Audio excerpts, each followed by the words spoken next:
ఇప్పుడు తరువాత మాట్లాడబోయేటటువంటి వ్యక్తి మా కొద్ది తెల్లదొరతనం అంటూ ప్రజా కవి గరిమెల్ల నిలదీస్తే మా కొద్ది జగన్ దొరతనం అంటూ ప్రజా నేత జనసేనాని గర్జించడం సింహం నైజం, వేటాడడం సింహం లక్షణం. అందుకే తెలుగు ప్రజల్ని పట్టి పీడిస్తున్న వైకాపా దుష్ట శక్తులను వేటాడేందుకు ఈ జనసేనాని కదిలింది. ఒక బిందువుగా, ఒక చుక్కగా చేరి సంద్రంగా మారింది. పోరాట బావుట ఎగరవేసింది. చేగువేరా పోరాటాన్ని, నేతాజీ మనోధైర్యాన్ని, అల్లూరి దేశభక్తిని, భగత్ సింగ్ త్యాగాన్ని పునికిపుచ్చుకున్న నాయకుడు, ఎక్కడ నెగ్గాలో కాదు ఎక్కడ తగ్గాలో కూడా తెలిసిన నాయకుడు, ప్రజల కోసం తన సిద్ధాంతం కోసం ఎంతటి త్యాగానికైనా ఎంతటికి పోరాటానికైనా నేను సిద్ధమంటూ కదిలినటువంటి వ్యక్తి. The one person who can never be bought for what he is, one and only జనసేనాని పవర్ స్టార్ పవన్ కళ్యాణ్ గారిని మాట్లాడవలసిందిగా కోరుతున్నాను.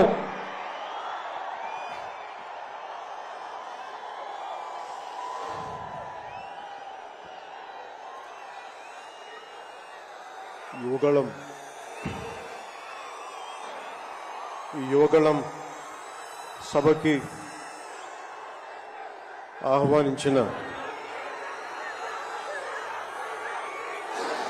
జాతీయ అధ్యక్షులు కింజరాపు అచ్చెన్నాయుడు గారికి,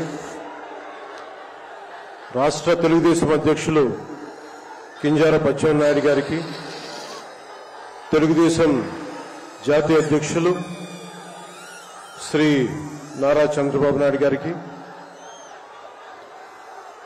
యువ నాయకులు, తెలుగుదేశాన్ని ముందు తరంకి నడిపిస్తున్న యువ నాయకులు శ్రీ నారా లోకేష్ గారికి, వేదిక పైనున్న తెలుగుదేశం పెద్దలకి, తెలుగు మహిళలకి, తెలుగుదేశం కార్యకర్తలకి, తెలుగుదేశం నాయకులందరికీ పేరు పేరున నా హృదయపూర్వక నమస్కారం. ఈ వేదిక పైన ఉన్న జనసేన నాయకులకి, పిఐసి చైర్మన్ నాదెళ్ల మనోహర్ గారికి, ఇక్కడికి వచ్చేసిన జన సైనికులకి, సభకు మద్దతుగా వచ్చిన వీర మహిళలకి నా హృదయపూర్వక నమస్కారం. మా సోదరులు, సోదర సమానులు శ్రీ నందమూరి బాలకృష్ణ గారికి నా ప్రత్యేక నమస్కారం. ఈ సభని, యువగళాన్ని సభ ఇలా జరుగుతుంది, నన్ను ఆహ్వానించాలని ప్రతిపాదన వచ్చినప్పుడు నేను నాదెళ్ల మనోహర్ గారికి ఒకటి చెప్పాను. 220 రోజుల పైచిలుకు పాదయాత్ర చేసి 3000 కిలోమీటర్ల పైగా నడిచి 97 నియోజకవర్గాలు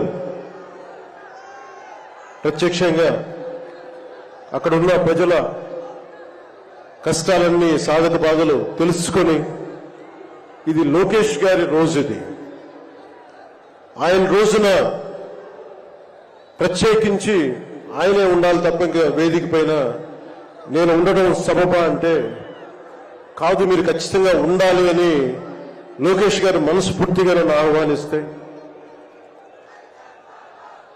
4 దశాబ్దాల సుదీర్ఘ అనుభవంతో ముఖ్యమంత్రిగా, ప్రతిపక్ష నాయకులుగా శ్రీ నారా చంద్రబాబు నాయుడు గారు ఆహ్వానం మేరకు మనస్ఫూర్తిగా నేను ఈ ఆహ్వానాన్ని మన్నించి ఇక్కడికి వచ్చాను.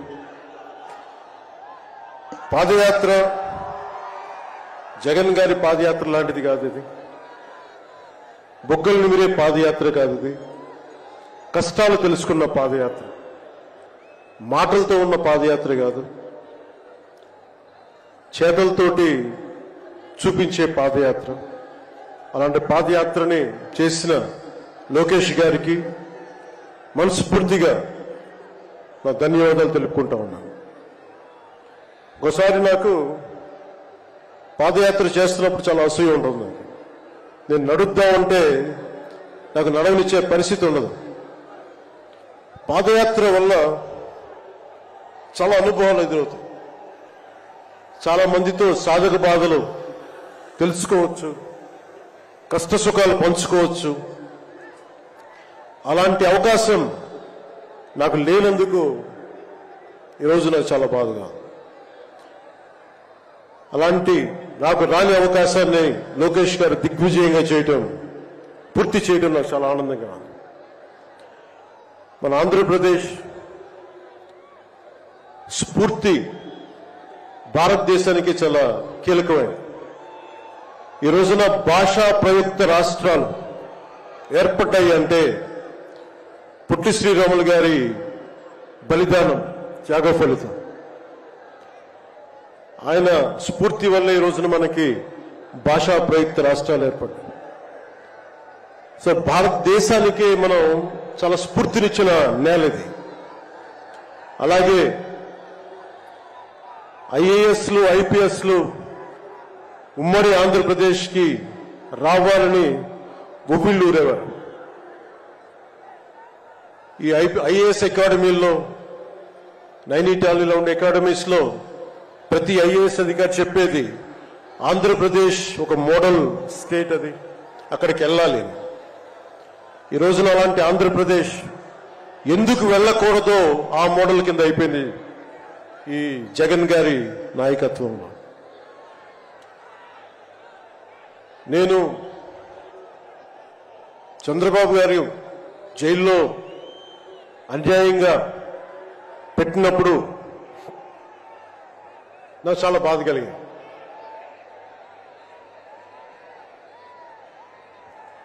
కష్టాలు చూసిన వాడిని, కష్టాలు దగ్గరగా పెద్దల నుంచి చిన్నప్పటి నుంచి చూసిన వాడిని, కష్టాలు అనుభవించిన వాడిని, ఓటమి వచ్చినప్పుడు ఒంటరితనం ఎలా ఉంటుందో తెలిసిన వాడిని, ముఖ్యంగా శ్రీ నారా చంద్రబాబు నాయుడు గారి కుటుంబ సభ్యులు వేదన అర్థం చేసుకున్నవాడిని,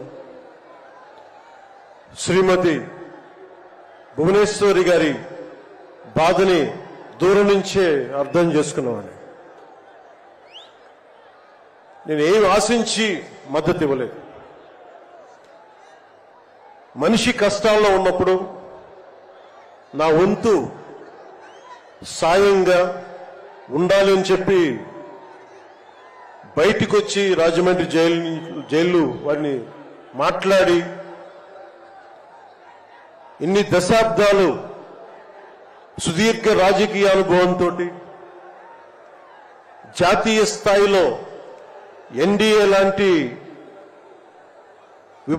దీనికి పక్షానికి చాలా కీలకమైన బాధ్యతలు వహించిన వ్యక్తి ఆయన్ని జైల్లోకి అన్యాయంగా పెట్టడం చాలా చాలా బాధ కలిగించింది. కాంగ్రెస్ నాయకులు చేసిన తప్పుకి సోనియా గాంధీ గారు పెట్టారు జగన్ గారిని జైల్లో. ఆ కక్ష చంద్రబాబు గారి మీద చూపించడం చాలా అవివేకం. ఇలాంటి పరిస్థితుల్లో రాష్ట్ర విభజన జరిగినప్పటి నుంచి 2014 నుంచి విభజన జరిగినప్పటి నుంచి ఈ రోజున హైదరాబాద్ రాజధాని ఆంధ్రప్రదేశ్కి, తెలంగాణకి ఉమ్మడిగా అభివృద్ధి చేసిన రాజధాని. మనకి రాజధాని లేకుండా విభజన జరిగి సరైన పంపకాలు లేకుండా విభజన జరిగి ఇలాంటి కష్ట సమయంలో నేను ఆ రోజున తెలుగుదేశం పార్టీ, భారతీయ జనతా పార్టీకి సంయుక్తంగా నేను పోటీని విరమించుకొని మరీ మద్దతు ఇచ్చాను. దానికి కారణం కూడా ఒక దశాబ్దం పాటు ఒక పార్టీని నడపాలి అంటే చాలా బలమైన అనుభవం ఉండాలి. కూర్చొని అనుభవంతో భవిష్యత్తులో పార్టీ చాలా అవసరం అని చెప్పి నేను ఒక దశాబ్ద కాలం పాటు ప్రత్యక్ష రాజకీయాల్లో ఉందాం అని ఆలోచించి ఆ రోజున తెలుగుదేశం పార్టీకి మద్దతు తెలిపాం. ప్రభుత్వం వచ్చింది ఆ రోజున. దురదృష్టవశాత్తు చిన్న అభిప్రాయ భేదాలు కావచ్చు, కమ్యూనికేషన్ గ్యాప్ వల్ల కావచ్చు 2019లో అది ముందుకు తీసుకెళ్ళలేకపోయాం. ఆ తీసుకెళ్లలేని లోటు, దాని తాలూకు రియాక్షన్ వైఎస్ జగన్ ప్రభుత్వం వచ్చేసింది. నేను ఏ రోజున కూడా ఒక దశాబ్దం కాలం పాటు చాలా సుదీర్ఘమైన అనుభోగిలో రాజకీయాలకు ఈ ఆంధ్రప్రదేశ్కి కావాలి, నా వంతు కృషి నేను మద్దతు ఇద్దామని ఆ ప్రయత్నంలో మనం మిస్ అయ్యాం. దాన్ని ఈ 2024 మనం ప్రభుత్వాన్ని స్థాపిస్తున్నాం, మార్పు తీసుకొస్తున్నాం, జగన్ని ఇంటికి పంపించేస్తున్నాం. నేను వింటుంది 25 మంది ఎమ్మెల్యేలని మార్చారు, ఇంకొక 80 మంది, మొత్తానికి కలిపి 80 మంది ఎమ్మెల్యేలు మారుస్తున్నారని నేను వింటా ఉన్నాను. మార్చాల్సింది ఎమ్మెల్యేలు కాదు, ఈ రాష్ట్ర ముఖ్యమంత్రి జగన్. నాకు జగన్ మీద వ్యక్తిగతంగా నాకు అసలు కోపం లేదు. నిజంగా ఒక బలమైన ఆధిక్యతతోటి ముఖ్యమంత్రి అయ్యి ప్రభుత్వాన్ని సమర్థవంతంగా నడిపి ప్రజలకి మేలు చేయాల్సిన వ్యక్తి కూల్చివేతలతో మొదలుపెట్టాడు. ప్రత్యర్థుల్ని ఇబ్బంది పెట్టే విధంగా, ప్రతి ఒక్కరిని ఎదురు తిరిగితే ఏంటని ప్రశ్నిస్తే వారిని కేసులు బనాయించి ఇబ్బంది పెట్టే పరిస్థితుల్లో ఈ ముఖ్యమంత్రి ఉంటే నేను ఇలాంటి ప్రభుత్వం ఉంటుందని నేను ఊహించలేదు. ఆయన స్వయంగా ప్రమాణ స్వీకారానికి నన్ను ఆహ్వానించినప్పుడు వారికి ఒకటే తెలియజేశాను, మీరు చాలా సమర్థవంతంగా పరిపాలించండి, ప్రజలకి మేలైన ప్రభుత్వం ఇవ్వండి, మేము ఒక పార్టీగా ప్రజల పక్షాన్ని వహించి సద్విమర్శ చేస్తాం అని అంటే చెప్పి ఆయనకి నా శుభాకాంక్షలు తెలియజేశాను. కానీ దురదృష్టవశాత్తు ఈ వ్యక్తికి కక్ష సాధింపు వ్యక్తి, ఎవరో ఒక మాట అనకూడదు, ప్రజాస్వామ్యం అనే ఒక పదానికి విలువ తెలియదు, ఏదైనా మాట్లాడితే దాడులు చేయించడం, చాలా నీచంగా తిట్టించడం, ఇన్ని దశాబ్దాల ఆంధ్రప్రదేశ్ రాజకీయ చరిత్రలో ఏ ఒక్క నాయకులు కూడా వైఎస్ రాజశేఖర రెడ్డి గారితో కలిపి కూడా ఏ ఒక్కరు కూడా ఇంటిలో బయటికి రాని ఆడపడుచుల్ని, తల్లుల్ని ఒక్క మాట లేదు. ఎవరు కూడా నాయకుల్ని తిట్టారు, విమర్శలు చేశారు, దిగజారుడిగా మాట్లాడి ఉండొచ్చేమో, కానీ ఇంటిలో బయటికి రాని ఆడపడుచుల్ని, ఇంటి పట్టునే ఉండి బయటికి రాని తల్లుల్ని చాలా నీచంగా విమర్శించే ఈ సంస్కృతి జగన్ నాయకత్వంలో ఈ వైసీపీ ప్రారంభించింది. ఎంతమంది కన్నీళ్లు పెట్టుకున్నారు, ఎంతమంది స్త్రీలు బాధపడ్డారు. ఒకటే అనిపిస్తుంది, వ్యక్తికి అడగాలనిపించినప్పుడు ఇంట్లో ఉన్న తల్లికి చెల్లికే విలువ ఇవ్వనేవాడు మన ఇంట్లో ఉన్న ఆడపడుచులకి ఏం గౌరవం ఇస్తాడు? ఇంట్లో తల్లికి చెల్లికి విలువ ఇవ్వనేవాడు 30,000 మంది ఆడపిల్లలు అదృశ్యం అయిపోతే ఏం పట్టించుకుంటాడు? మొన్న 22 ఒక సంవత్సరంలోనే ఎన్సీఆర్బీ డేటాలో దాదాపు 10,000 మంది ఆడపిల్లలు అదృశ్యం అయిపోయారు ఒక సంవత్సరంలోనే. నేను మాట్లాడుతున్నప్పుడు డేటాతోటే మాట్లాడతాను. 2.5 సంవత్సరాల క్రితం వైసీపీ వాలంటీర్ వ్యవస్థలోని కొంతమంది ఒంటరి మహిళల మీద, ఆడపడుచుల మీద డేటా సేకరిస్తున్నారు. దీని మీద మీరు మాట్లాడండి అని చెప్పి చాలా మంది పెద్ద స్థాయి వ్యక్తులు నాతో మాట్లాడినప్పుడు దాదాపు ఇన్ని వేల మంది 30,000 మంది పైచులకు ఆడవాళ్ళ అదృశ్యం అయిపోయారు, మీరు మాట్లాడండి అని చెప్పినప్పుడు నేను నమ్మలేదు. కానీ డేటా తెప్పించుకొని చూస్తే నేను గలవెత్తినప్పుడు వైసీపీ వాలంటీర్ వ్యవస్థ మీద ఆ రోజున ప్రత్యేకించి చెప్పాను. యువతకి ఉద్యోగాలు వస్తే చాలా ఆనందించేవాడిని. కానీ కొద్దిమంది వాలంటీర్స్ చేసే ఈ విధానాల వల్ల ఒంటరి మహిళలు, ఒంటరి ఆడవాళ్లు, భర్త లేని వారు చాలా అన్యాయాలకు గురవుతూ ఉంటే అన్నింటికి తెగించి నేను ఎప్పుడు గొంతెత్తినా ఓట్లని బేస్ చేసుకొని మాట్లాడను, మార్పుని బేస్ చేసుకొని మాట్లాడతాను, మార్పుని ఆధారం చేసుకొని మాట్లాడతాను.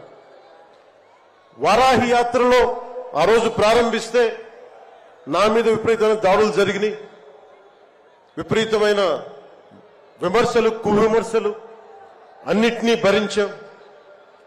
చివరికి విశాఖపట్నంలో కూడా నేను ఎయిర్పోర్ట్ నుంచి మనకి పార్టీ కార్యక్రమాలకు వస్తూ ఉంటే పోలీసుల చేత నన్ను రానివ్వకుండా చేసి, ప్రజలు నమస్కారం చేస్తుంటే ప్రతి నమస్కారం చేయడానికి కూడా ఒక ఉన్నత స్థాయి అధికారి చాలా నీచంగా మాట్లాడి కూర్చోమని చెప్పే స్థాయికి వెళ్ళిపోయింది ప్రభుత్వం. పొరపాటున ఆయన పక్కనే స్టాండింగ్ ఇన్స్ట్రక్షన్స్ వస్తూ ఉన్నాయి అధికారికి. పొరపాటున ఆయనకి స్పీకర్ ఫోన్ నొక్కుకుపోయింది అధికారి మాట్లాడుతూ ఉంటాయి. మనందరికీ తెలిసిన మాట్లాడితే అన్ని శాఖలకి మంత్రి అయిన ఒక పెద్ద మనిషి ఆయన గొంతు వినిపిస్తా ఉంది. ముందుకు వెళ్ళనివ్వకండి, కూర్చోబెట్టండి, ఇవన్నీ మాట్లాడుతూ ఉన్నారు ఆయన. నాలాంటి వాడికే ఇలాంటి ఇబ్బందులు వస్తే సగటు మనిషికి ఎలా ఉంటుందో మీరు ఆలోచించండి. సుదీర్ఘమైన అనుభవం ఉన్న శ్రీ చంద్రబాబు గారికే ఇలాంటి పరిస్థితులు వచ్చినప్పుడు సగటు మనిషికి ఎలా ఉంటుంది? చాలా అనుభవజ్ఞులైన ఒక్కొక్క సీనియర్ నాయకులకే ఇలాంటి పరిస్థితులు ఉంటే రేపొద్దున భవిష్యత్తులో ఇంకొక మారు వైసీపీ ప్రభుత్వం వస్తే ఎవ్వరూ ఇళ్లలో ఉండలేరు, ఆంధ్రప్రదేశ్లో ఉండలేరు, పెట్టుబడులు రావు. ఇవన్నీ మారాలి. నేను 2021లో ఇప్పటం సభలో వైసీపీ వ్యతిరేక ఓటు చీలనివ్వను. దానికి నాకేదో అద్భుతాలు జరుగుతాయని కాదు, కానీ నిజంగా యువత భవిష్యత్తును దృష్టిలో పెట్టుకొని, మహిళల భద్రతను దృష్టిలో పెట్టుకొని, మనకి వ్యాపారస్తుల పెట్టుబడులను దృష్టిలో పెట్టుకొని, సంక్షేమాన్ని దృష్టిలో పెట్టుకొని ఈ వైసీపీ ప్రభుత్వం మారాలి.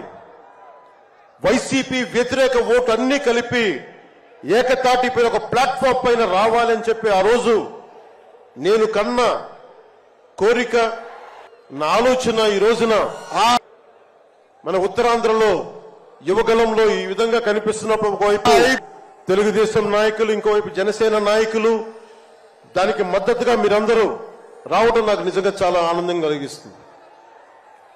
మనం ఈ రోజున ప్రారంభించిన యాత్ర, ఈ రోజున ప్రారంభిస్తున్న ఈ క్షణాలు ఆంధ్రప్రదేశ్ భవిష్యత్తుని నిర్దేశించే క్షణాలు ఇవి. ఆంధ్రప్రదేశ్ భవిష్యత్తుని మనకి చాలా బలంగా నిర్దేశించే క్షణాలు. ఈ రోజున నేను భారతీయ జనతా పార్టీ, నరేంద్ర మోదీ గారి నాయకత్వంలోని భారతీయ జనతా పార్టీ అలయన్స్ లో ఉండి కూడా అందరూ అనుకుంటా ఉన్నారు, ఎలాగ మాట్లాడావు, మోసం చేశావు భారతీయ జనతా పార్టీ. చాలా మంది కొంతమంది మాట్లాడుతూ ఉంటే వైసీపీ నాయకులు, వారందరికీ నేను సభాముఖంగా తెలియజేస్తున్నాను, ఆంధ్రప్రదేశ్ పరిస్థితులు ప్రత్యేకంగా నేను జాతీయ స్థాయి నాయకులకు వివరించాను. వారికి వివరించి నాకు వేరే దారి లేదు. నాకు రోడ్డు మీద తిరుగుదామంటే కేసులు పెడతా ఉన్నారు, ప్రజాస్వామ్యబద్ధంగా గళం విప్పుదామంటే కేసులు పెడతా ఉన్నారు, వ్యవస్థల్ని నిర్వీర్యం చేస్తా ఉన్నారు. ఒక చిన్నపాటి సినిమా టికెట్లకు కూడా కూర్చోబెట్టి మొత్తం చీఫ్ సెక్రటరీ దగ్గర నుంచి ఎంఆర్ఓల దాకా వాడి ప్రజా వ్యవస్థలను దుర్వినియోగం చేస్తా ఉన్నారు. నాలాంటి వాడికి సమస్యలు ఉన్నప్పుడు భవిష్యత్తులో ఆంధ్రప్రదేశ్ అంధకారానికి గురవుతుంది. దయచేసి మీరు ఈ గఠబంధన్ని, ఈ పొత్తుని మీరు మనస్ఫూర్తిగా మీ బ్లెస్సింగ్ కావాలి అని చెప్పి నేను అమిత్ షా గారికి తెలియజేశాను. వారు ఎంతవరకు ఒప్పుకుంటారో నాకు తెలియదు, కానీ నా మొదటి ఆఖరి ప్రయత్నం కూడా ఆంధ్రప్రదేశ్ భవిష్యత్తు బాగుండాలి అంటే ఎక్కడి నుంచి మనుషులు రారు, మన భవిష్యత్తుని మనమే నిర్మించుకోవాలి, మనమే కొట్లాడాలి. అలాంటి ఆంధ్రప్రదేశ్ భవిష్యత్తుకి వైసీపీకి నాయకులు అందరని చెప్పట్లేదు, కానీ గూండాగర్దీ చేసేవాళ్ళు, క్యారెక్టర్ అసాసినేషన్ చేసేవాళ్ళు, ఆడపడుచుల్ని అగౌరవపరిచేవాళ్ళు, వీరందరికీ సభాముఖంగా చెప్తున్నాం. ఇది ఈ రోజున మేము ఎన్నికల పొత్తు చాలా కీలకమైంది. మనం కనుక ఈ పొత్తు పెట్టుకోకపోతే భవిష్యత్తులో రోడ్ల మీదకొచ్చి కర్రలు కత్తులు పట్టుకొని వైసీపీ గూండాలతో కొట్లాడాల్సి వస్తుంది. నేను కేంద్రంలో ఇదే చెప్పాను.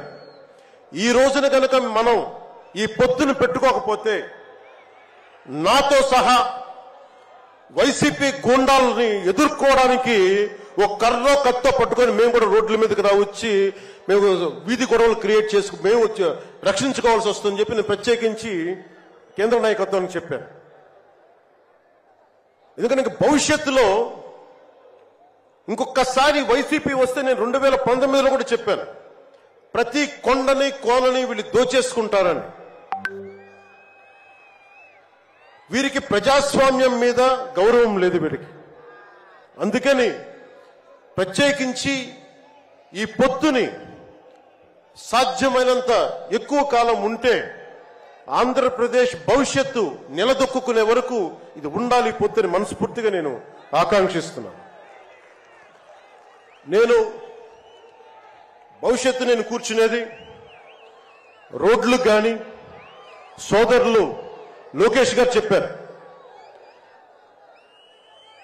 జనసేన ఆలోచన విధానంతో మేమందరం మాట్లాడుకున్నాం. భవిష్యత్తులో ఉమ్మడి మేనిఫెస్టో కూడా రిలీజ్ చేస్తాం.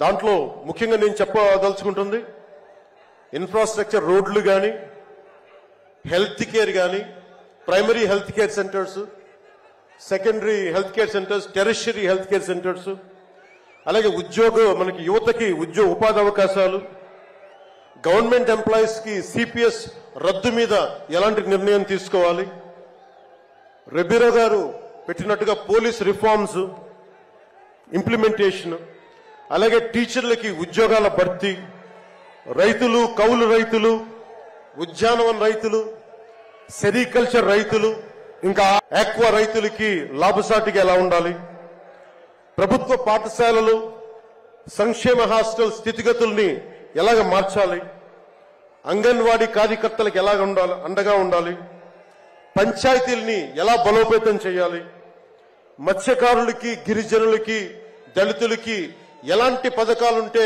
వారి జీవితాలు మరింత మెరుగవుతాయి, అలాగే చేనేత కార్మికులకి ఎంత అండగా ఉండాలి, వైద్యం అందుబాటులోకి ఎలా తీసుకురావాలి, సంఖ్యాబలం లేని బీసీ కులాలకి ఎంత అండగా ఉండాలి, వీటన్నిటి మీద చాలా లోతైన ఒక ఎక్సర్సైజ్ చేస్తా ఉన్నాం.